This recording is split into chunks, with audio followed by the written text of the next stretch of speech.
I'd love it if you subscribe to the channel and like this video. My goal is to reach the first 1,000 subscribers. Thank you and enjoy. Before I start, here's the point of this story, because it's not just drama for drama's sake. If you've ever been blindsided by someone rebranding your marriage like a business project, you need a playbook. This is about spotting early disrespect, refusing the role of visitor in your own kid's life, and protecting money and access without turning into a screaming mess. The practical focus here is simple. When someone tries to win control through paperwork, pressure, and image management, you don't argue feelings. You change structure, rules, channels, money flow, time, and you do it early while you're still calm.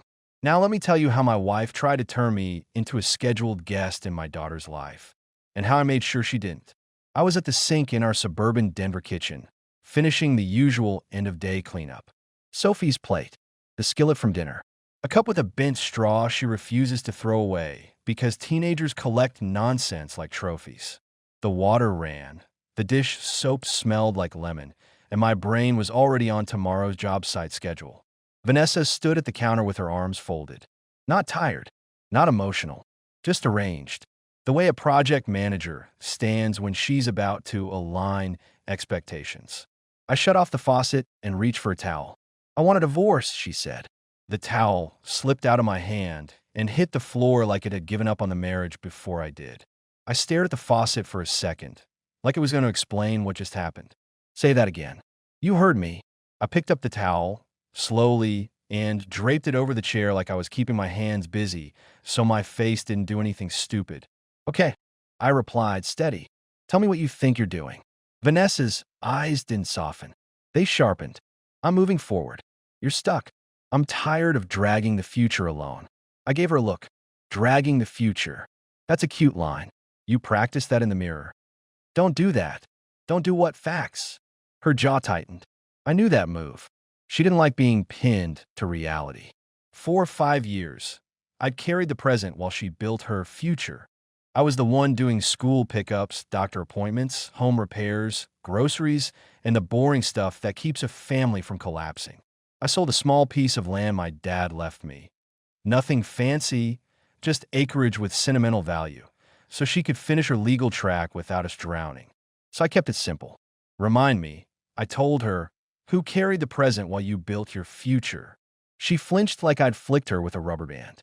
"Ryan, stop." "Stop what?" "You're announcing life-altering decisions like you're changing internet providers."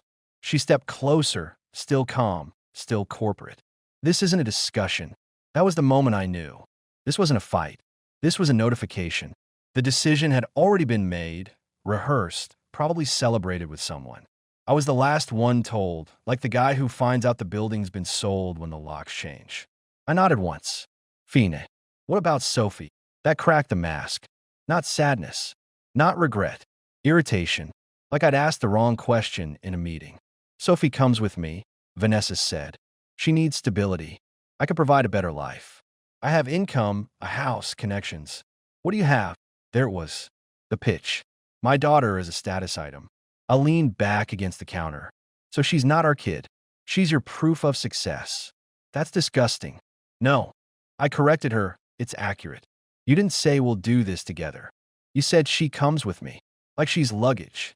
Vanessa's voice stayed even, but her eyes flashed. "You work construction. You travel. You're gone early, home late. You can't give her what I can." I gave a short laugh. Not because it was funny, because it was predictable. "I'm a superintendent," I reminded her. "I run crews. I build things that stand. And I'm here, every day, while you've been networking and building your profile." She opened her mouth. I cut in calm. "Here's the rules starting right now. We talk about Sophie respectfully, or we don't talk at all. You don't get to treat her like a prize, and you don't get to treat me like an obstacle." Vanessa stared, like she didn't recognize the man in front of her. Good. That meant I was finally showing up. She tried a colder angle. "You don't get to set rules anymore." I shrugged. "Watch me." And if I'd known where it was headed, I would have started moving pieces that night. But I didn't yet know how far she'd go just to keep control and keep the image clean. The next morning, I did the first adult thing. I changed the structure before the next punch landed. I moved my paycheck. New account. New direct deposit. I left enough in the old joint account to cover mortgage and utilities through the month because I'm not a child and I don't burn the house down just to feel powerful. Vanessa noticed by lunch. She called while I was walking a job site with Manny, my lead carpenter. Manny's a short guy with a permanent squint, like he's always deciding whether to laugh or fight. My phone buzzed. Vanessa's name. I answered. Yeah. What did you do? Her voice was tight. I adjusted my banking. I replied. You're cutting me off? I am separated. Y corrected. You announced divorce like a final decision. I'm acting like you meant it. Manny slowed his walk, listening without pretending he wasn't. Vanessa snapped. You're trying to punish me. I looked out over the foundation forms. No, I'm trying to prevent surprises. You can't just. I can, I said, still even. And you should be relieved. This means no confusion. You like clean lines, remember? She went quiet for a beat. Then came the first real warning sign of her plan. You're not going to make this hard, she said. I'm being reasonable. If you cooperate, this can be smooth. Cooperate, I repeated, meaning I nod while you take the driver's seat with Sophie. You're being dramatic. Vanessa, I'm being precise. If you want to talk schedules for Sophie, we can. If you want to talk money flow, we can. But the minute you talk like I'm a visitor in her life, the conversation ends. You don't get to? I hung up. Not angry. Not performing. Just done with the script. Manny gave me a side look. That your wife? Yep. She sounds like she's trying to sell you a used truck. I smirked. With a clean title and a hidden engine problem. That evening, Vanessa sat at the kitchen table with her laptop open, papers printed, a pen lined up like a weapon. I set an appointment, she said. Tomorrow. My attorney. We'll get this handled. I rinsed my coffee mug. Your attorney. Yes. He's efficient. Efficient for who? I asked. For the process, she replied, like the process was a living thing she served. I dried my hands and met her eyes.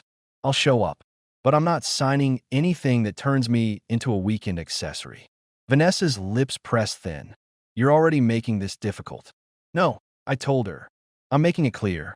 The next day, her efficient attorney's office looked like every polished professional space that exists to remind working people they don't belong. Bright lobby. Quiet.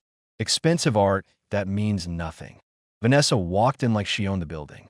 I wore clean jeans, a button-down, boots. Not because I was trying to impress anyone. Because I respect myself. The attorney, Derek Mullen, mid-40s, hair too perfect, shook Vanessa's hand like she was the client of his dreams. Then he turned to me and offered 2 fingers like he was touching something he didn't want on his suit. Ryan, he said, smiling. Have a seat. Vanessa sat first, crossing her legs, posture straight, chin lifted. Like this was her stage. Derek opened a folder. We're here to outline parenting time and financial support. Vanessa jumped in. And to be clear, I'll be the primary parent. Sophie needs consistency, and Ryan's work is variable. I looked at the papers Derek slid toward me. Vanessa tilted her head, eyes running over me. Also, Derek, you should know Ryan's finally lost some weight. I guess the stress is doing something good. The words hung there, ugly and deliberate. A little humiliation right out in the open. She wanted me to react. Derek chuckled politely, like a man who laughs to stay in good standing. I didn't blink. I just stared at Vanessa. That's what you came for? I asked. A little performance? Vanessa's smile tightened. Relax. It's a compliment. No, Evropia. It's bait. And I'm not biting. Derek cleared his throat, trying to steer it back. Let's focus. The proposal is that Vanessa will have primary residential custody, and Ryan will have parenting time on alternating weekends and 1 evening a week. I lifted a hand. Stop. Derek paused. I tapped the page. You're already writing me as a guest. And you're doing it while my daughter is 14 and has a say in where she feels safe and supported. That's not a plan. That's a takeover. Vanessa's eyes narrowed. Don't be dramatic. I looked at Derek. I'll make this easy for you, Derek. I'm not signing anything today. And I'm not discussing Sophie like she's a line item. Derek's smile faded. Ryan, this is standard. Standard for people who don't show up, I replied. I show up. Vanessa leaned forward, voice smooth, dangerous. No last words? Give us something. Come on. Show Derek who you really are. There it was. The push. She wanted anger. She wanted me labeled emotional so her story stayed clean. I smiled just a little. You're trying to get a reaction so you can frame me. That's cute. Her face hardened. You're paranoid. No, I said calm. I am experienced. I run job sites. I know when someone's trying to corner me into a mistake. Dare try it again. If you refuse to cooperate, this will become complicated. I nodded. Good. Then we'll do complicated. Because I'm not agreeing to be minimized. Vanessa scoffed. You're going to make Sophie suffer just to feel powerful. I leaned back, relaxed. Nice try. I'm making sure Sophie doesn't suffer because you want to feel important. Silence. Derek shifted in his chair. Vanessa's eyes flickered. She didn't like that I stayed calm on her territory. I stood. From this point forward, communication goes through professionals. And for Sophie's sake, you can keep the insults out of it. If you can't, we don't talk. Vanessa snapped. You can't control me. I picked up the papers, slid them back across the desk, and set them down neatly. I'm not controlling you. I'm removing your access to me. As I walked out, I heard Vanessa hiss, unbelievable. I didn't turn around. I just left. 2 days later, the first softening showed up, right on schedule. Vanessa texted like she'd borrowed someone else's phone. Hey, Sophie's school calendar is out. I highlighted important dates. Thanks for being reasonable about this. I appreciate it. Reasonable. That word again. Translation, pay, comply, stay quiet. I replied with one sentence. Send dates. Keep it about Sophie. A minute later, of course. I just want peace. I stared at the screen and actually laughed. Peace in her mouth meant obedience. Still, Sophie mattered. So I played it straight. I saved the dates. I called my daughter. Sophie answered on the second ring. Hey, Dad. Hey, kid. You good? Yeah. Mom's busy. Busy. That was a new label. Listen, I told her, new rule between us. You don't shrink yourself to match someone's mood. If Mom's stressed, fine. But if anything feels off, you tell me. Sophie hesitated. I don't want you guys fighting. We're not fighting, I said. I'm just staying involved. That's my job. She exhaled. Okay. Then I made my second initiative. Not reactive. Proactive. A foreman I know called about a project near Casper, Wyoming. Big money, clean contract, tight timeline.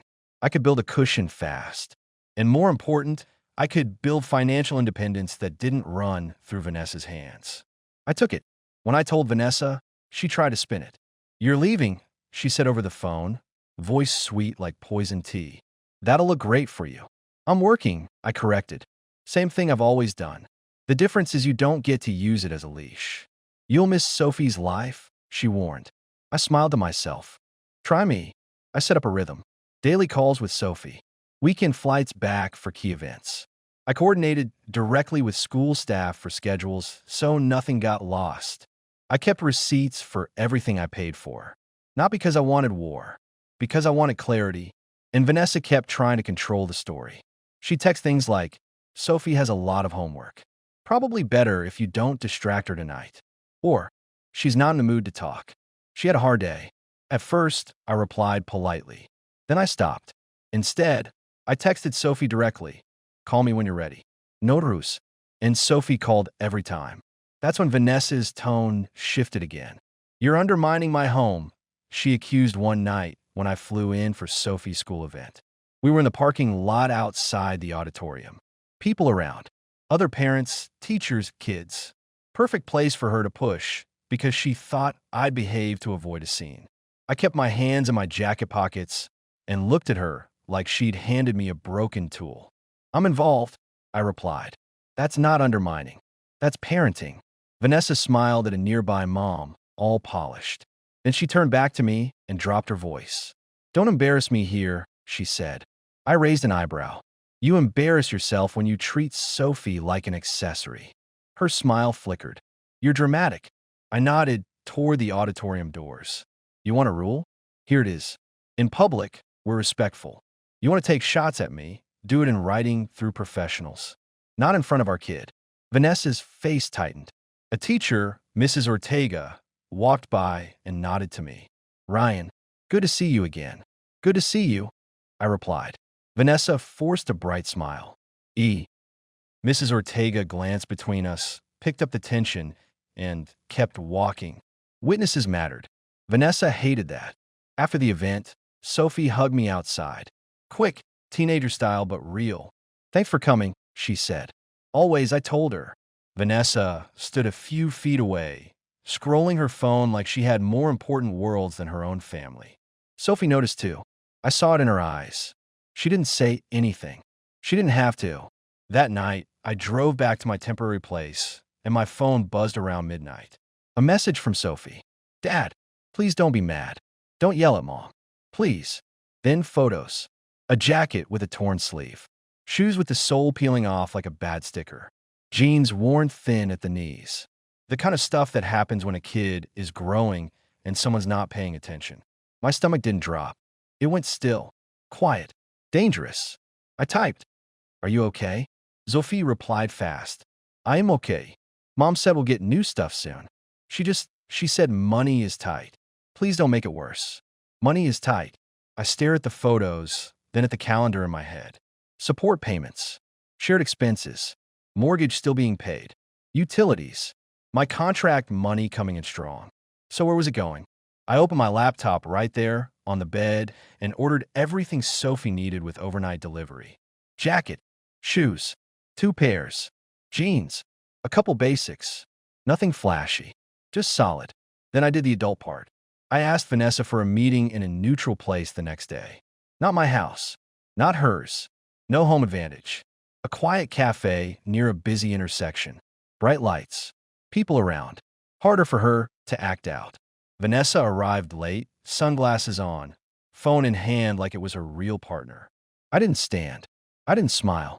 I just slid my phone across the table with Sophie's photos. Vanessa glanced, then rolled her eyes. She's exaggerating. I kept my voice flat. Those are pictures. They don't exaggerate. It's not that serious, Vanessa said, waving a hand. Teenagers are dramatic. You know what's dramatic? I replied. A 14-year-old asking her dad not to be mad because she thinks her basic needs are going to start a war. Vanessa shifted. I said we were going to buy new things. Soon, I repeated. When?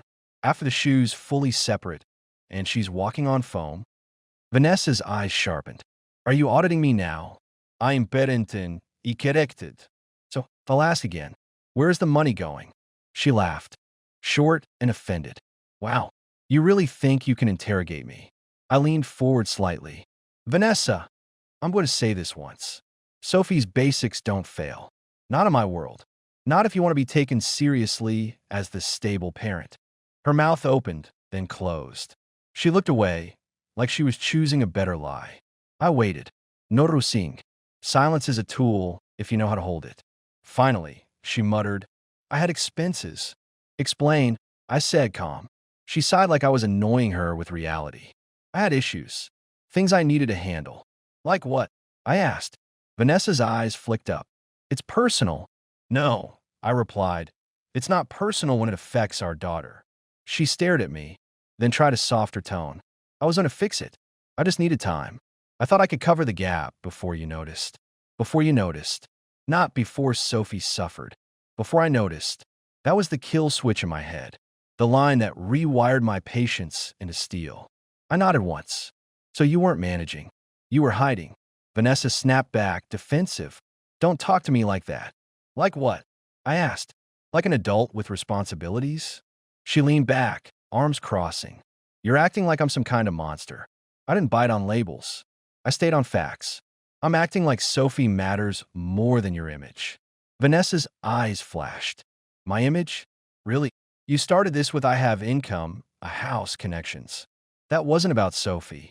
That was about you winning, I replied. And now her shoes are falling apart while you're handling issues. Vanessa's face went pale, then red. You don't know what I'm dealing with. I shrugged.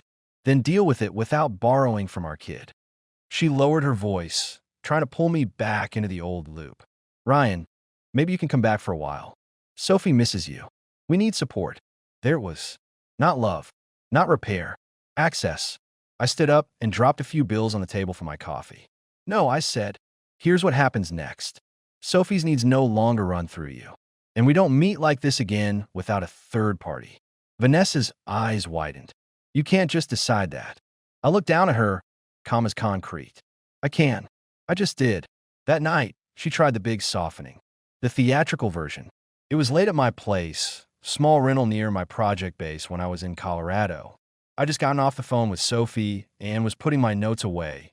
Dates, expenses, school contacts, all organized because chaos favors the person who lies best. A knock at the door. Hard. Not a friendly knock. A let-me-in knock. I opened a few inches. Vanessa stood there with wet eyes, hair not styled, jacket thrown on like she'd driven over without thinking. She looked smaller than usual. Human. It would have been convincing if I didn't know her timing. Ryan, she whispered, stepping forward. I didn't move back. I didn't open wider. I kept the door where it was, my boundary made physical. What are you doing here? I asked. She swallowed. I am scared. I let a beat pass. Of what? Of losing Sophie, she said, voice shaking. Of losing everything. I messed up. I know I did. She reached for the door, like she wanted to push inside. I held it steady. Vanessa's hand slid up my sleeve, trying to grab the old access point. Please, don't do this. I looked down at her hand, then back at her face. Take your hand off me. Her eyes widened, as if she couldn't believe I'd said it out loud. She pulled back, tears spilling. I'll fix it. I will. I got overwhelmed. I was trying to keep everything together. I kept my voice low and even. You didn't forget a bill. You didn't misplace a receipt.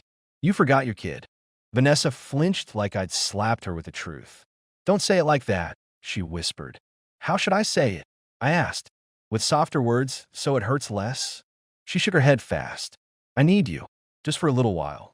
Come home, at least temporarily. There was again. Resource. Control. Cover. I didn't raise my voice. I didn't lecture. Vanessa, I said, you don't want me back as a husband. You want me back as a structure. A wallet. A buffer. A person you can point to when the picture gets messy. Her tears paused. Her mouth opened, then closed. Caught. You're wrong, she whispered. I nodded slowly. Prove it by respecting the new rules. From now on, communication goes through Aaron Caldwell. And Sophie's expenses get handled directly. Not through your issues. Vanessa's face twisted. Who's Aaron? My professional, I replied.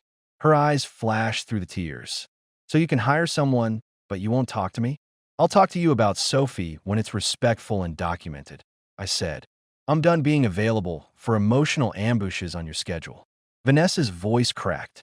You're being cruel. I leaned slightly closer, still keeping the door between us. Cruel is letting a kid think she has to protect her mother from her father because her jacket is torn. Cruel is making her feel like she's too expensive. Vanessa shook her head, trembling. Let me in. I held the line. No. She stared at me, breathing hard. Then the mask slipped for half a second, and irritation showed through the tears. You think you're so perfect, she hissed. And just like that, the theater ended. I nodded. Good night, Vanessa. I closed the door, locked it, and turned off the porch light. No Islam, no speech, just a clean end to the scene. The next week, Aaron Caldwell sat across from me in a plain office with plain furniture and the calmest eyes I'd seen in months. Aaron wasn't flashy. Mid-30s, sharp, steady, the kind of woman who doesn't talk to fill silence. I slid a folder across her desk. Bank records, screenshots, receipts, dates, notes from school staff, delivery confirmations for Sophie's clothes. Aaron flipped through, expression barely changing. You've been thorough. I build for a living, I replied. I don't show up without measurements. Aaron nodded. Tell me what you want. I want Sophie protected, I said. I want financial flow that can't be redirected. And I want communication channels that don't allow Vanessa to rewrite reality. Aaron tapped a page. This helps. Then she paused on the bank statements and leaned in slightly. These recurring payments, she said, pointing. Jason Holt. My stomach stayed calm this time. I'd already seen it, but hearing it out loud made it real in a new way. Yeah, I replied. That name shows up like clockwork. Aaron scanned further. And these travel and service charges. Weekends. Same pattern. I nodded. Those were the weekends Vanessa told Sophie she was busy with work. Erin's eyes lifted to mine. You're not making accusations. You're presenting priorities. Exactly, I said. I don't care about her stories. I care about Sophie's shoes. Erin sat back. With this, you can request structured arrangements that keep the child's needs directly funded and documented. I exhaled slowly. Good. Erin held my gaze. If Vanessa's identity is built on looking like the successful, stable parent, losing control over money and schedule will feel like losing status. I gave a small smile. Then she picked the wrong opponent. That weekend, I met Vanessa again, but not alone and not on her turf. We used a neutral office space Erin arranged. Vanessa walked in expecting her usual leverage, polished outfit, confident stride, chin up. Then she saw Erin. She saw the binder. She saw me sitting relaxed, not defensive. Vanessa's smile flickered. So this is what you're doing. Erin spoke before I did, voice measured. We're here to discuss parenting structure and financial transparency. Vanessa scoffed. Transparency? That's rich. I looked at Vanessa. You want a professional? You got professional. Vanessa leaned forward, eyes on me. You're really going to do this? You're going to try to take my daughter? I kept my tone level. I'm going to stop you from using our daughter as a prop. Vanessa's face hardened. How dare you? I nodded toward the binder. Start with the basics. Why did Sophie's clothing fall apart while money went out to Jason Holt every month? Vanessa froze, just for a moment. Then she recovered with anger. You went through my finances? I followed the money that was supposed to support our kid, I replied. You made that relevant. Vanessa snapped at Erin. This is inappropriate. Erin didn't flinch. The documentation is consistent. The concern is reasonable. Vanessa turned back to me, voice sharp. Jason is none of your business. I raised an eyebrow. He became my business when Sophie asked me not to be mad because mom needs money. Vanessa's mouth tightened. You're twisting things. I shook my head once. No, you're shrinking Sophie's needs so you can keep your picture clean. She leaned back, eyes flashing. So what? You're going to punish me? I smiled slightly. There you go again. Everything is about you. Vanessa's voice rose. I am her mother. And I am her father, I replied, steady. Not a guest. Not a scheduled visitor. Not a wallet you manage. Erin slid a page forward. The proposed structure ensures Sophie's needs are funded directly. A dedicated account for child expenses. Documented. Accessible for Sophie's basics. Clear schedule, with flexibility for school and activities. Communication in writing. Vanessa stared at the page like it insulted her. This makes me look bad. I didn't miss that. Not this helps Sophie. Not this is fair. Just image. I nodded slowly. That's your main concern. Right there. Vanessa's eyes darted. My concern is stability. I tilted my head, then explained why stability didn't include shoes. Silence. Vanessa finally snapped. Fine. So what do you want? I answered without heat. I want Sophie living where her needs are not negotiable. I want a schedule that reflects reality, my involvement, my presence, my consistency. And I want money that can't be rerouted to your side projects. Vanessa's face twisted. You're doing this to control me. I smiled calm. No, I'm doing this so you can't control everything. She looked like she might cry again, but the tears didn't come. Just frustration. Because tears are a tool, and tools don't work when the target doesn't react. Erin spoke softly, firm. Vanessa, you can cooperate with structure now, or you can keep fighting and lose more trust with every step. Vanessa's jaw clenched. She glanced at me, searching for the old version, the guy who would explain himself, bargain, soften. I gave her nothing. Finally, she muttered, Sophie should be with her mother. I replied, simple. Sophie should be with the parent who puts her first. That ended the meeting. Not with drama, with reality. A week later, Sophie moved into my place most nights. I found a rental closer to her school in the Denver suburbs, clean and stable. I made sure her room felt like hers, not a temporary corner. Desk, good light, space to breathe. I coordinated with Mrs. Ortega and the school office, so schedules came to me directly too. No gatekeeping. Vanessa fought it at first in messages, sharp, accusing, dramatic. Then she tried sweet again. I miss how we were. Can we talk like adults? For Sophie. I replied, we are talking like adults. Through structure. After the new setup took hold, Vanessa lost what she'd been chasing the whole time. Control of the narrative, control of the money, control of Sophie's access. Her successful mother image got harder to maintain when Sophie wasn't even primarily in her house. When school staff saw me at events, steady and present. When Sophie stopped covering for her. Vanessa didn't collapse. She didn't become a cartoon villain. She just became what she'd been building. A person focused on status who couldn't handle consequences. And the last time she tried to claw back control, it was in my driveway, in front of Sophie. Vanessa stepped out of her car, hair perfect again, voice sweet. Ryan, can we at least do family dinner sometimes? Sophie needs unity. Sophie stood beside me, arms crossed, watching. I looked at Vanessa. Unity isn't a photo op. Vanessa's smile tightened. That's not fair. I nodded towards Sophie. Ask her what's fair. Sophie didn't hesitate. Fair is you showing up without being mad at everything. Vanessa's face flickered, hurt, then anger. I'm not mad at everything. Sophie shrugged. You're on your phone all the time. You snap when I ask for stuff. Dad just handles things. I didn't smile. I didn't gloat. I just let Vanessa hear it from the only person whose opinion mattered. Vanessa's eyes went to me, sharp. You put her against me. I replied, calm and final. No, you did. I just stopped cushioning it. Vanessa opened her mouth, then closed it.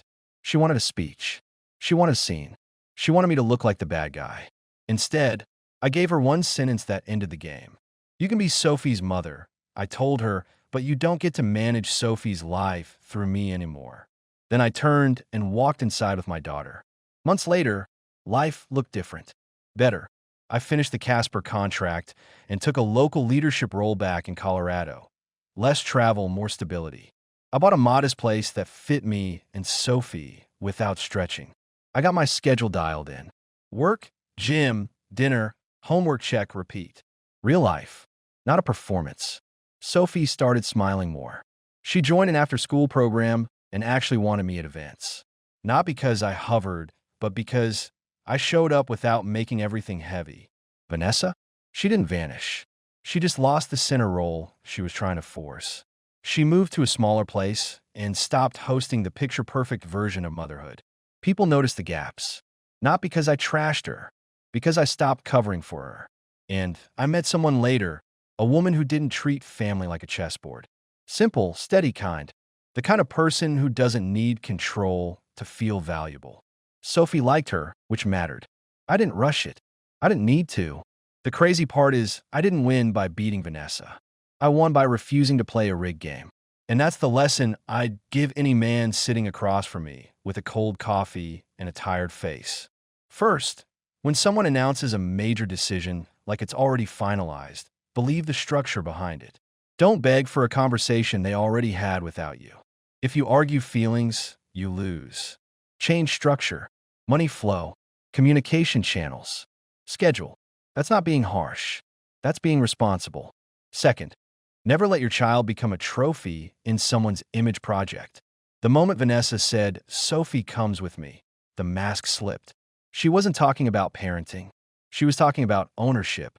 The mistake would have been trying to keep peace by shrinking my role. Peace that costs your kid is not peace. It's surrender. Third, don't get hypnotized by sudden softness. The warmer texts, the thank you for being reasonable, the late-night tears, those weren't personal growth. They were timing. They showed up exactly when she felt control slipping. The mistake would have been letting emotion reopen access. I didn't punish her. I simply made sure access had rules. If you take one thing from this, take this. Respect isn't maintained by speeches. It's maintained by decisions. Calm ones. Clear ones. Once I stopped being available for manipulation and started acting like a father with standards, the whole dynamic changed. Vanessa didn't lose because I yelled. She lost because I stayed steady, and I made sure my daughter never had to pay the price for an adult's priorities again.